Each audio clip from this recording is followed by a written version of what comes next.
Thank you so much to Secretary Ross and to the Financial Times' James Fontanella Khan for leading that conversation. This next conversation is about regenerative agriculture, food security, and water. And this will be hosted with Concordia's programming partner, Food for the Hungry. They will focus on the need to uphold sustainable agricultural practices that mitigate their efforts on climate change while ensuring food security and nutrition of future generations. So please welcome to the stage Gayle Tzemach Lemmon, advisor, author, and adjunct senior fellow of the Council on Foreign Relations, and she will lead the panel. Thank you so much. Thank you.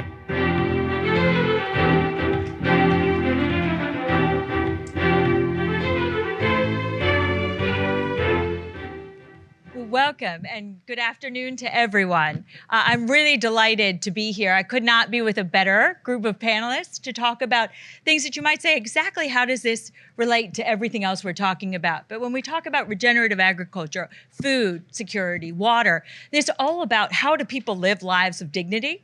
How do we think about stability and security in a way that feels really relevant to what people face every day? Moms who can't find enough to eat, children who are trying to deal with being fed during floods, farmers who now can no longer make a living and have a living wage because of climate change. And so all of the folks on the panel here, this is not going to be a doom and gloom panel. We're going to bring some joy to the conversation about a world of what's possible, solutions, alliances, partnerships. And so to start, I want to introduce some amazing people that we have here.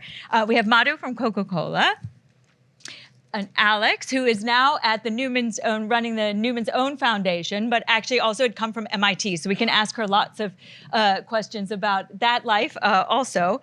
And then Mark, who is coming here from Food for Hungry.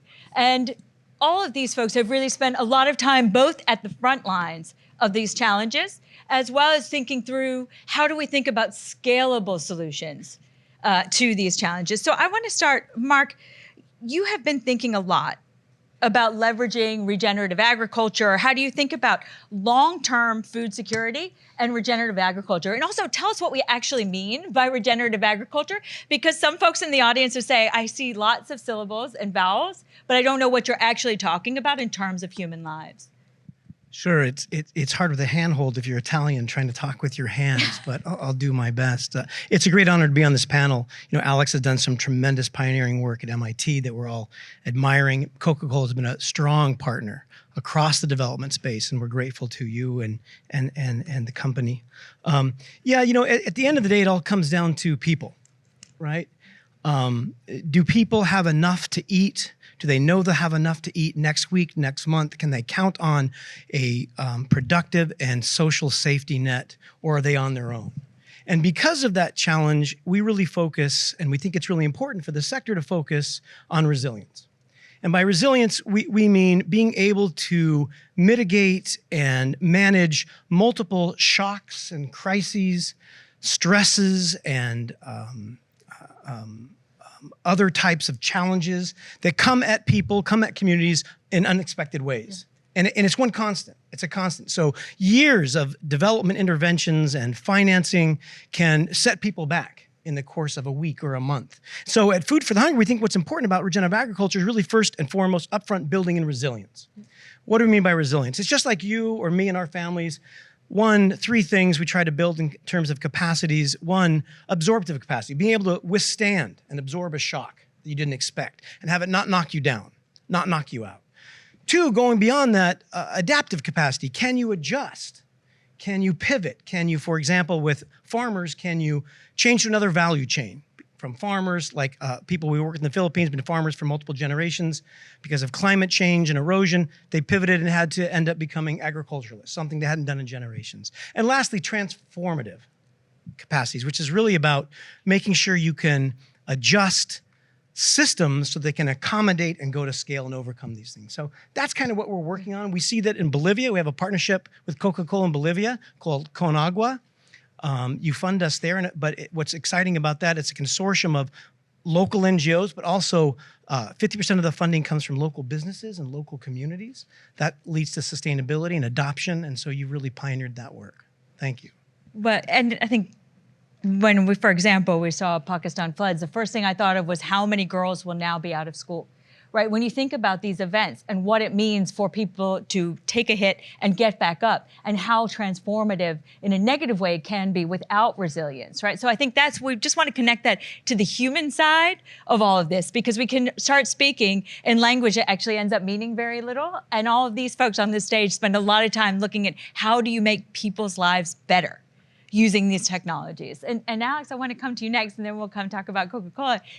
You are now focusing on vulnerable children and vulnerable food insecure children, not overseas, but in this country. I want everybody to absorb that, right? We're talking about kids in this country who don't have enough to eat and whose families are food insecure, which is sort of a fancier way for saying genuinely hungry and aren't able to fully feed their kids.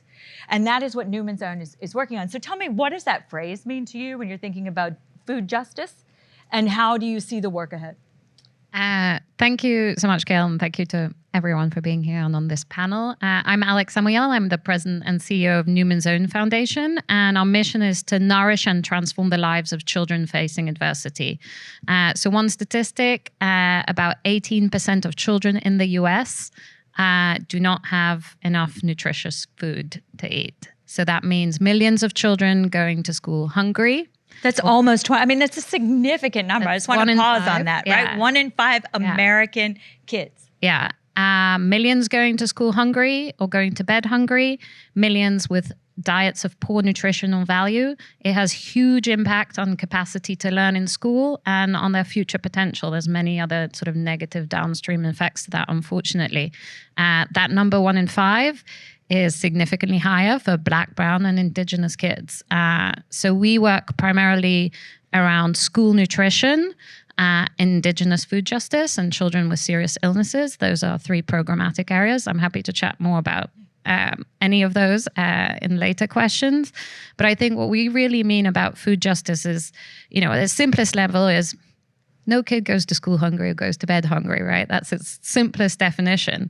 But at a sort of more justice level thing is really thinking about children going to school and having access to nutritious, healthy, local, plant-forward, culturally relevant food, supported by a fair, just, transparent, sustainable food system in the United States. And that we can go into that. That's a lot of different things to fix in the injustice that is 1 in 5 kids going hungry here. So you have a lot of work ahead of you, but we're very glad you're there, quite honestly. And Madhu, you lead water and agriculture at Coca-Cola. How do you think about the role of the private sector? Because you've had a fascinating trajectory. She's worked for the Royal Palace, I will say that. Some of you have asked me about William being here this week. And also really done frontline work on WASH, right? Water and agriculture and sanitation, which is incredibly important in a development context. And you've also worked on women and girls and economic justice. So how do you think about the role of the private sector as you think about Coca-Cola in communities in the world and regenerative agriculture? Great question. Thank you. So yes, I did work at the Royal Palace, but I also worked for one of Coca-Cola's implementing partners that worked across Africa. And through that, I got to work on a lot of programs working in local communities that looked at access to water and sanitation and worked with women and girls. And so for me, it was a great opportunity when I took up this role because Coca-Cola has presence in almost 200 countries, almost every country in the world, and is a company that is really looking at water security in its operations, in its supply chain, and its communities. So the opportunity for impact that the company can have, and indeed the private sector can have, is absolutely immense. And that's what got me to take up this role. But for us at Coca-Cola, we're really looking at integrating a number of components in our 2030 water security strategy, and that looks at water security for women and girls, but it also looks at the agricultural context, because a huge part of our water footprint comes from agricultural ingredients that we source, and therefore action in the supply chain is very important. When we look at communities, a lot of the communities are impacted. Women and girls are sort of disproportionately impacted by water and sanitation issues. And I've seen it because I grew up in India as well. So growing up there, it was very obvious that when communities don't have water, the burden of getting water for their families very often comes to women and girls. And so, they sometimes travel the equivalent of 6 or 7 trips around the globe across their lifetime just to collect water. It's just a statistic which is just phenomenally hard to get my head around. But also girls drop out of school. And I've seen this firsthand growing up, but also through the work I've done, just because there's no menstrual hygiene facilities in schools. And so, we talk about economic empowerment, we talk about a number of issues, and water underpins all of that, and looking at it from multiple angles is important. I think that is such an interesting and important point, because all of you really attack problems from the system level. Sometimes we can have the women and girls people look at this, and the water people look at this, and the regenerative ag people look at this. You have to look at it from a system level to attack the problems holistically in order to actually create enduring solutions. And folks on the ground live that every single day. I used to joke with development folks when we were doing World Bank or other presentations that nobody lives in a silo. Right? We might work in one, but nobody actually lives in one. And so, Mark, I want to come to you. When you think about partnerships and both sustainable agriculture and food and water, how do you think about public and private, nonprofit, for-profit? How do you think about alliances? Because no one entity can solve the scale of the challenge alone, right? The UN estimates that in 2021, 828 million people were hungry and 2.2 billion people experienced food insecurity. Yeah, it's a great point. I'm glad you mentioned systems, because it's so true. If you just look at how we all live our own lives, nothing is isolated, right? It all's connected. And I think the trick is to understand that system. So first to map it, think that way, right? Have that mindset.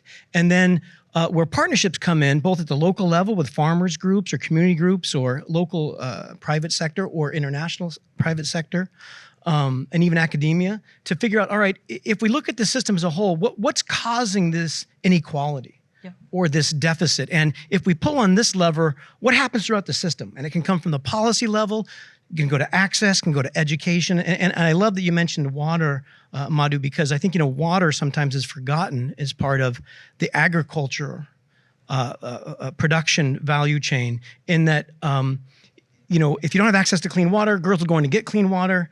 They drop out of school. It creates a cycle. And like in our project with you in Bolivia, 31% of rural folks in Bolivia are without clean water. And so they migrate to peri-urban areas thinking it's better. There's other reasons why they go as well.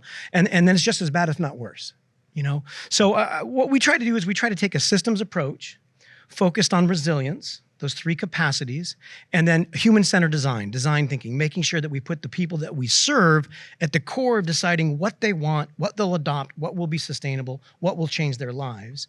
And then I think that systems approach is really important because it invites, in fact, it requires, a partnership approach. There's many entry points, many vectors. And if you look at a system, Food for the Hungry, we work at a local level in about 20 countries. We're right in the hard places. So we go to hard places. So there's not a lot of options. And so we can't bring everything. So it's really imperative that folks with a similar paradigm or mindset wants to take a systems approach, looking at causes, not just symptoms. Symptoms are important. If you can't feed your kids, that's important, right? But at the end of the day, building resilience, taking a systems approach is important, and that invites partnership, I think. Yeah, and Alex, I want to pick up on that, because you had come from the MIT side. You're also now really working at Newman's Own Foundation. How do you think about who you need to execute on the huge challenges that you've undertaken to solve at Newman's Own, or at least to address? Yeah, thank you for that question. Now as a foundation, and in general, I think this applies to sort of any philanthropic organization. For me, the vision is, how do we find, and this was also MIT Solve, how do we find, fund, listen, and support incredible proximate leaders and organizations doing... What does proximate leader mean? Proximate leaders would be people who are on the ground, who are community-based, who have both lived and work experience on the problems that they're trying to solve, rather than me trying to solve problems about indigenous food access in Pine Ridge, South Dakota. That's not where I come from. And once we've found these people and we fund them, as much as possible, get out of the way and listen to them. And, so what we do now with Newman's Own Foundation is we have about 50 partners, grantee partners in around Indigenous food justice and school nutrition. And that ranges from South Dakota and the Pine Ridge Indian Reservation to Hawaii to Alaska to California, Kentucky, etc. And then really, a lot of the people there are doing deep community, highly localized work. Rose Fraser from the Oyate Teka Project, Neely Snyder from Dreams of Wild Health. And then some of our grantees partners are also doing, I would say, movement building and policy change at either a state, federal, or intertribal level. So First Nations Development Institute, Food Corps, FRAC, National Farm to School Network, just naming all my favorite. No, they're not my favorite. They're all my favorites. It's going to be like an Oscar. Yeah. If you don't mention But now I'm going to get into trouble. But I think there's sort of the combination of really deep community level work and then the sort of movement building, field building work is hopefully the secret sauce of tying this all together, tying this to systems change, but systems change that is not top down, but instead is bottom up. Yeah. And Madhu, you talk about very personally what you've lived, and you're working on water. I had the privilege of spending a lot of time with girls who were displaced by conflict, where water was the thing that they thought about from the moment went to school. They got up in the morning because they were responsible for it. It was hard to access and it was dangerous, right? Because they were worried about their own physical security in the search for water. And some girls weren't venturing out because they were very worried about what would happen. I wonder, when you think about the system level work you're taking on at Coca-Cola, how do you think about what sustainable agriculture and sustainable water access means to the communities in which you're working? Yeah, and for me, sustainable agriculture is so important because it underpins so many of sustainability metrics, because you can't talk about agriculture without talking about water, without climate, without food, without communities. So it's really something that underpins everything, and that's why it's so important to design programs that are holistic. I think you mentioned before, but this is also something that we've learned from a lot of work that the Coca-Cola Foundation, the company, and the bottling systems funded over the years. So I'll give you an example of a program that we're supporting in Turkey, where the area that we're talking about in Turkey, we have an operating facility there, but it's also a region that grows apples, and we source apples for some of the beverages there. So the Coca-Cola Foundation and our bottling partner and the company came together to work with a local partner to support programs in apple sourcing regions, looking at access to wash, but also irrigation efficiency improvements. So the program's really looking at, design from a water lens, but learned how many co-benefits the programs has. So looks at leveraging digital technology to look at climate and soil moisture conditions to develop personalized irrigation programs and also drip irrigation. So not only did we find that the efficiency of water use in irrigation improved, we also found that the cost related with irrigation went down, yields improved, and that means the overall profitability of farmers has increased, and that has an impact on livelihoods. You spoke about living wage and farmer livelihoods. So it's a whole nexus, and then we found soil moisture conditions improved. You've got to look at all the co-benefits, and then designing a program from a single siloed lens is not the most effective work. That's, I guess, one of the key learnings from dozens of programs on the ground. Mark, please. Yeah, I'm glad that you guys are working domestically, because I think it highlights the fact that, food security, having enough to eat, nutritious food, clean water, easy access to clean water is not just an international development issue. It's fundamental, right? And here in America, in Europe, it's an issue there too. The difference is that in the U.S. and other countries in Europe that have access to productive or social safety nets. Right. And so for us, our work, we're working hard places, we're trying to make sure that we're not just having a mix of humanitarian assistance and agriculture and livelihood inputs that are really addressing a particular symptom or transactional nature. Good work, necessary, but fundamentally insufficient. And so we think that, you have to take a resilience approach, that human-centered design, as Alex mentioned, putting those we serve, help them to have what they need to identify and design their own solution and then implement it. But to have those resilient capacities, fundamentally transformative capacity of changing the system. You can do that at the local level, but it also has to then integrate up into the national level, which is what we're doing with USAID and World Food Program in Ethiopia with a project called CASI, Conservation, Agriculture, Sustainable Intensification, of trying to diversify the value chain and then link that to the safety net. Hopefully then that gets adoption and buy-in, and you can start to change the system somewhat. Well, and I want to get to, as we come to a close, thinking through policy and a wish list. What is the role of policy? Is there any, right, in the work that each of you is doing? Because I think the private sector is fundamentally important because there have to be market-based, both customers for on the regenerative ag side and a real sustainability in terms of the solution side. But there is also a policy conversation to be had, and I don't want to let policy off the hook. So I'll start with you. Okay, Food Corps and many of our other partners would say universal free school meals. There are 8 states who've passed this. It was free during the pandemic. Now kids have to pay again for school lunches. There's meal debt now that they're engendering. 21 other states are considering bills around that. It's possible. It's huge. The other thing is the farm bills. September 30th is expiring.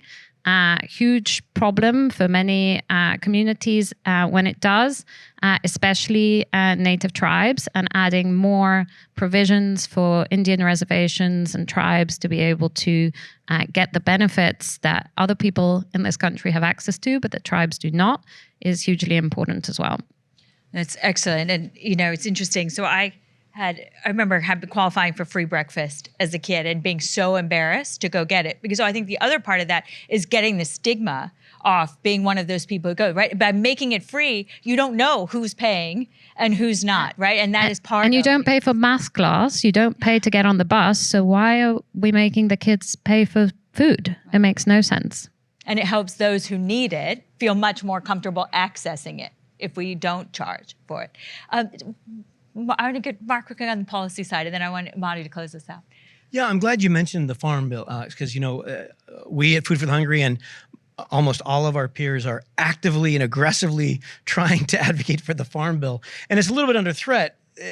Unfortunately, there seems to be a little bit of an erosion of the bipartisan support for the farm bill, and it's domestic, international. It's really for those who are the neediest, on the edge.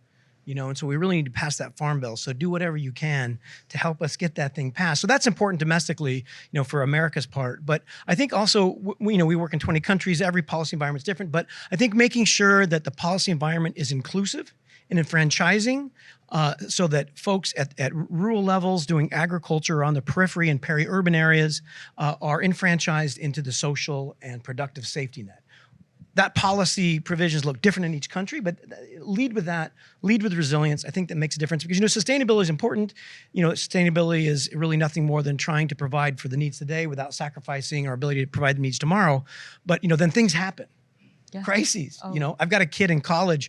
I don't know what he's going to call me with every day. Some crisis is going to, overturn all our plans. And so resilience is really important as well. So that would be a policy push from our side. Madhu, I'm going to go to you for the last word. Talk to you about when you see, from all your experiences, policy, and also obviously looking at Coca-Cola and the work you're doing, because policymakers, I'm sure, come and see you, see the projects that you're doing. How do you think about what policies would make a difference in supporting the communities that you're working in and in really enabling the regenerative agriculture practices you're working on to take hold? Great question. And I think a couple of things I'd say here is, first of all, any policy or any action that we're looking to design now should be factoring in the local context, because that's so important. It varies from country by country. In a recent country I visited, there was a dependency on agriculture and rain.